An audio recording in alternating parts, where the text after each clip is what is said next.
Assalamualaikum warahmatullahi wabarakatuh. Pada presentasi saya kali ini, saya akan membahas yaitu studi kasus pneumonia pada pasien dewasa.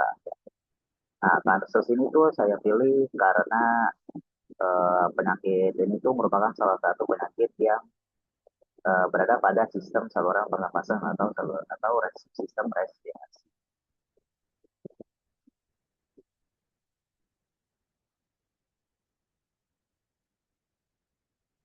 Di sini kita memiliki pasien Tuan A umurnya 30 tahun, jenis kelamin laki-laki. Keluhannya yaitu sesak napas semakin berat sejak 1 minggu terakhir. Udahlah saat kecil ringan, sedang bertambah saat berjalan atau menaiki tangga.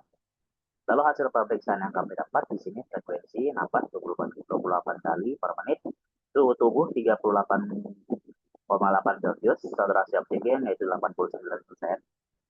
Lalu fototoraks, infiltrat atau paru kanan. Dan pasien di sini didiagnosis mengalami pneumonia dengan gangguan pertukaran gas alveoli. Nah, apa sih pneumonia itu? Pneumonia itu adalah adalah yang terjadi ketika mikroorganisme itu seperti bakteri, virus atau jamur itu menginfeksi jaringan paru-paru. Nah, infeksi ini tuh memicu respon inflamasi yang menyebabkan alveoli terisi oleh cairan, pupus, sel darah putih, dan sisa-sisa sel yang rusak. Nah, dalam kondisi normal, harusnya alveoli ini berfungsi sebagai tempat pertukaran gas, yaitu oksigen masuk ke dalam darah dan karbon dioksida keluar darah.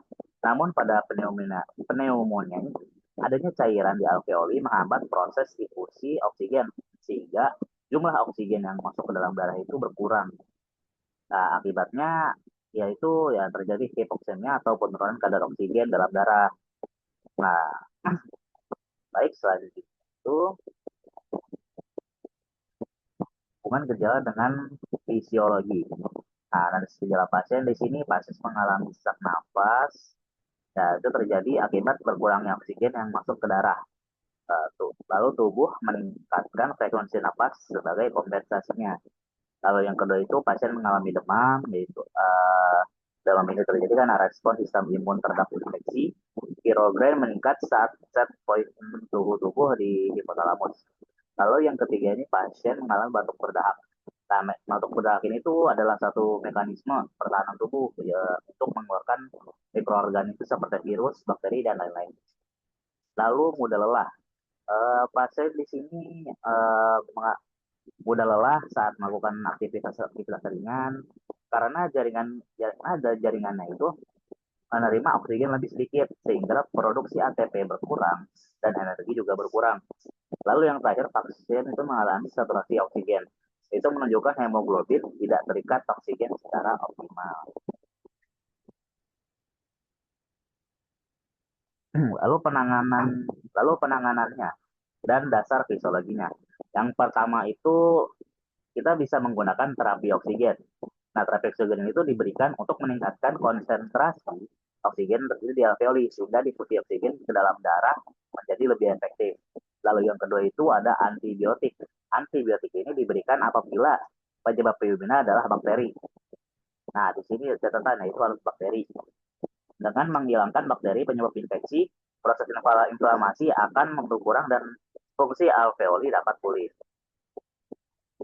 Lalu yang ketiga itu adalah hidrasi. Hidrasi yang mencakup membantu mengencerkan sekret sehingga dahak lebih mudah dikeluarkan dari saluran napas. Lalu yang keempat adalah latihan pernapasan dan fisioterapi dada. Latihan pernapasan dan fisioterapi dada ini bertujuan untuk meningkatkan ekspresi paru, memperbaiki ventilasi alveolar, serta membantu mobilisasi sekret yang menumpuk. Lalu selain itu ada kita juga bisa melakukan monitoring saturasi oksigen yang dilakukan secara berkala untuk memastikan terapi yang diberikan efektif dalam memenuhi kebutuhan oksigen tubuh. Baik, sekiranya begitu saja presentasi yang saya sampaikan saat ini. Kurang lebihnya mohon maaf. Wassalamualaikum warahmatullahi wabarakatuh.